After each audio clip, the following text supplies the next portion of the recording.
العشر الأوائل من ذي الحجة أيام مباركة تتضاعف فيها الحسنات من رب الأرض والسماوات.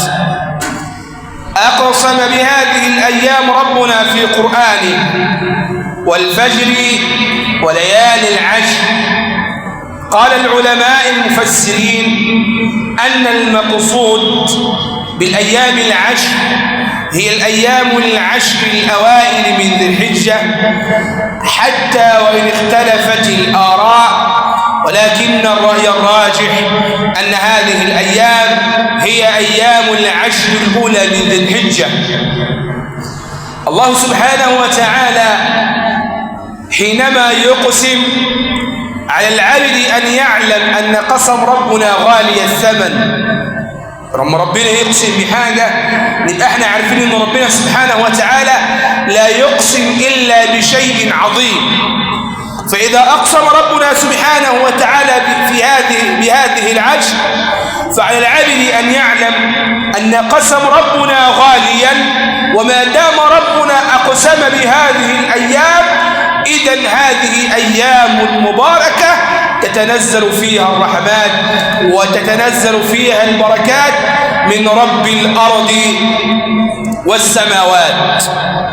ففرصة عظيمة لمن كان يريد الجنة، فرصة عظيمة لمن كان يسعى لإرضاء ربنا سبحانه وتعالى، فرصة عظيمة في أن يسعى الإنسان أن يجتهد من أجل الله سبحانه وتعالى. ما أجمل الإنسان وهو يعيش في أيام طاعة ويسعى في هذه الأيام المباركة، أيام ما يغفل عنها إلا كل إنسان غافل.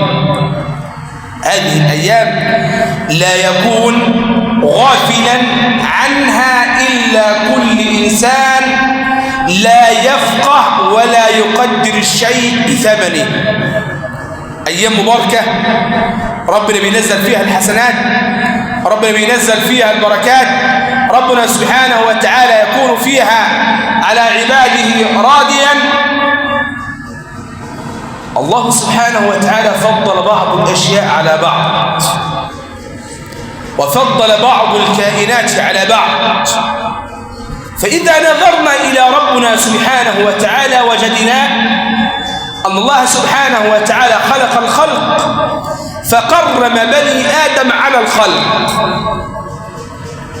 الله سبحانه وتعالى فضل من بني آدم الرسل، فأنت أيها العبد مهما كنت في طاعة فلن تصل إلى مقام ولا مقدار النبي. وكذلك أيضا فضل ربنا سبحانه وتعالى واصطفى ربنا من الرسل أولي العزم الخمس. وربنا سبحانه وتعالى فضل واصطفى من أولي العزم من الرسل سيدنا رسول الله ليكون سيدا للبشرية صلى الله عليه وسلم.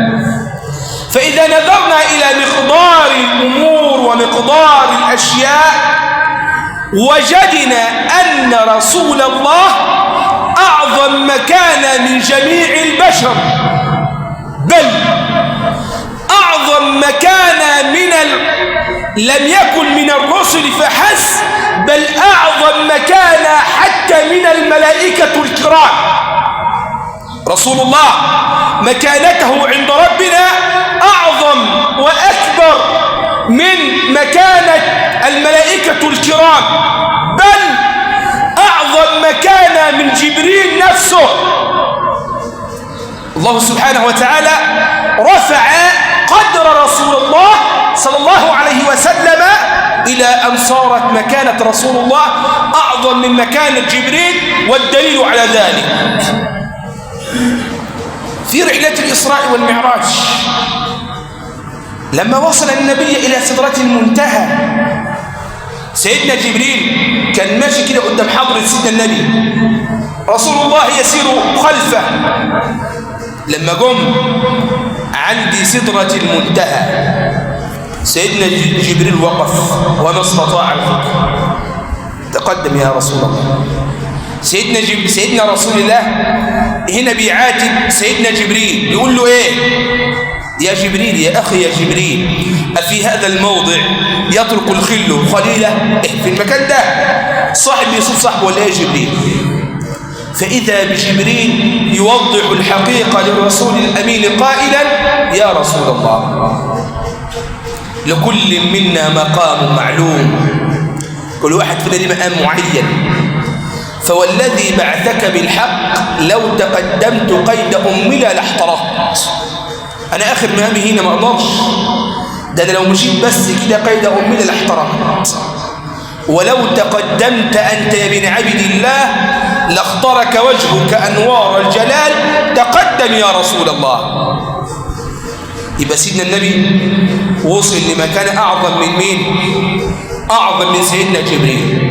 وكذلك أيضا الله سبحانه وتعالى خلق الأيام والشهور والسنين، خلق ربنا الدهر، ففضل ربنا سبحانه وتعالى بعض الأيام على بعض. الله سبحانه وتعالى فضل بعض الأيام على بعض.